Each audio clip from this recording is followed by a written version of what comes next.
As we are getting close to the end of the liturgical year and even the calendar year, we get a lot of readings now that talk about the end of time, these apocalyptic kind of literature pieces. And one of those things tells us about the Son of Justice. You heard this in Malachi, you heard this in the Psalm tonight, this justice issue, the Son of Justice. So, first of all, I think it's helpful to explore a little what justice means. In our culture, pretty much we accept that justice means you pay back what you owe. So if you killed somebody, you get killed. If you stole something, then things get taken from you. This is not justice in the Catholic tradition, but it's how we pretty much operate our society.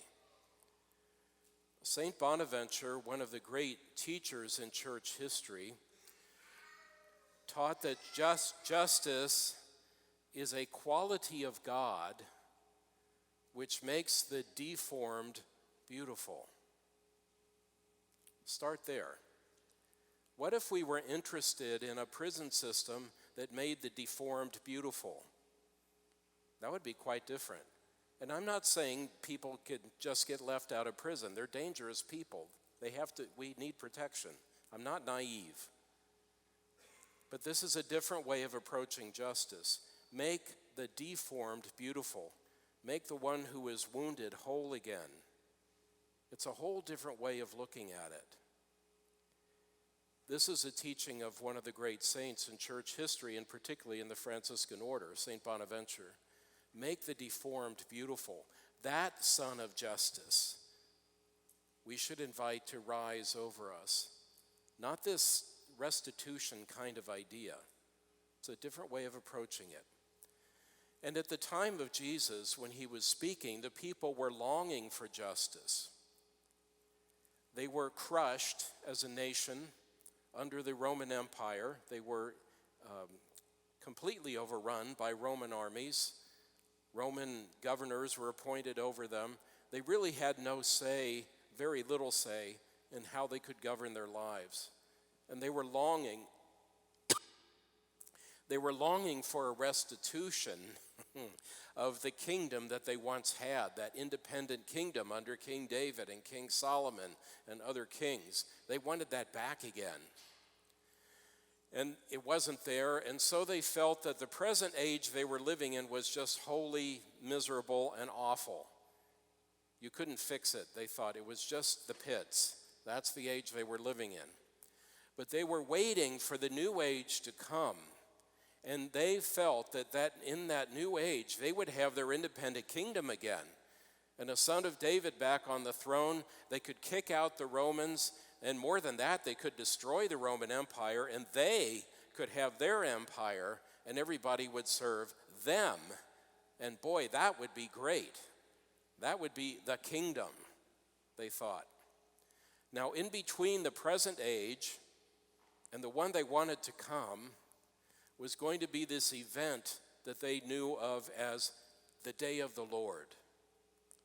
And that was supposed to be a day of tremendous cataclysmic events, like massive earthquakes all over the globe, and fire coming from heaven to consume all those nasty people that they didn't like anyway, thunderbolts from the sky, flames taking everything, people getting slaughtered, only the bad ones, of course.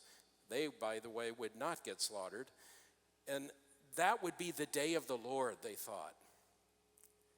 Now, that idea of the day of the Lord in ancient Judaism got shifted, carried into the early church.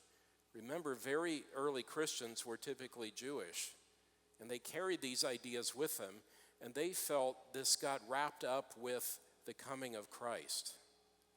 So they got this all together now. And they're beginning to think that's the way we want things. That will restore us. That will bring restitution. Sisters and brothers, Christ teaches us a different way. Remember how often he insisted in teaching the people that the Son of Man must suffer. And they never agreed with him.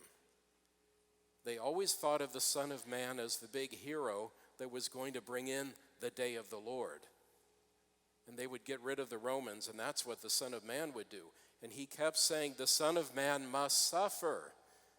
And they keep thinking, no, that's not how it's going to be. So Christ Jesus has given us a different way. And I wonder if during this week you can think about this idea of what it means to bring justice to the earth that we sang about in the psalm. Can you think about what it would mean in the role of Christ to bring justice, rather than this idea of pay back what you owe and we're going to really punish you some more until you do it? It's not the same way of thinking. I encourage you to wrestle with this idea. What does it mean to bring justice to the earth? Because when you do, you begin to recognize that the path of Christ teaches us a great deal of wisdom about this, and that we need to start understanding a bit more where this could go. I hope that during this week, you will give serious thought to this idea of the Son of Justice coming upon the earth. You sang about it in the psalm. Make that real by thinking about it and singing it in your heart.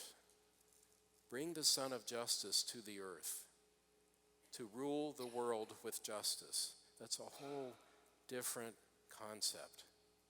And when you begin to work with it, sisters and brothers, I believe that Son of Justice begins to dawn in your heart and your soul.